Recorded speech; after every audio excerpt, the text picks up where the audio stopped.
मित्रांनो, नवीन आणि चांगले व्हिडिओ बघण्यासाठी माझी डायरी चॅनलला अवश्य सबस्क्राईब करा आणि शेजारच्या बेल आयकॉन वर सुद्धा क्लिक करा, ज्यामुळे तुम्हाला नवीन व्हिडिओ मिळतील अगदी सर्वात आधी।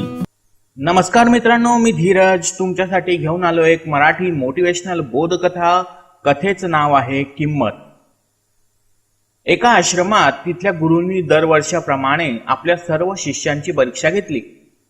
सर्व शिष्य पास झाले, पण शंतनू नावाचा एक शिष्य नापास झाला। नापास झाल्यामुळे त्याला खूप वाईट वाटले। काही शिष्यांनी तो नापास झाला म्हणून त्याला चिडवले सुद्धा। त्यामुळे आता आपला जगून काहीच उपयोग नाही असं त्याला वाटू लागलं, म्हणून तो जीव द्यायला निघाला।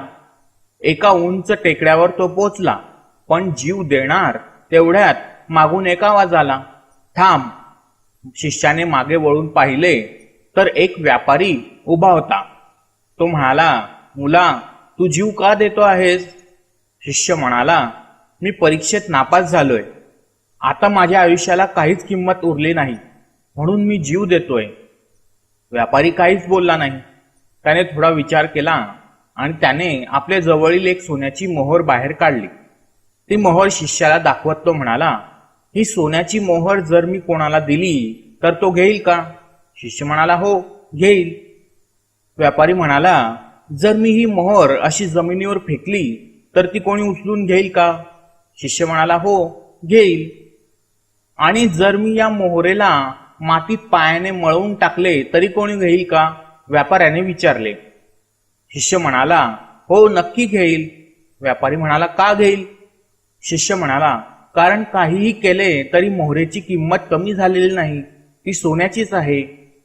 व्यापारी म्हणाला, मुला, आपल्या आयुष्याची किंमत सुद्धा अशीच आहे।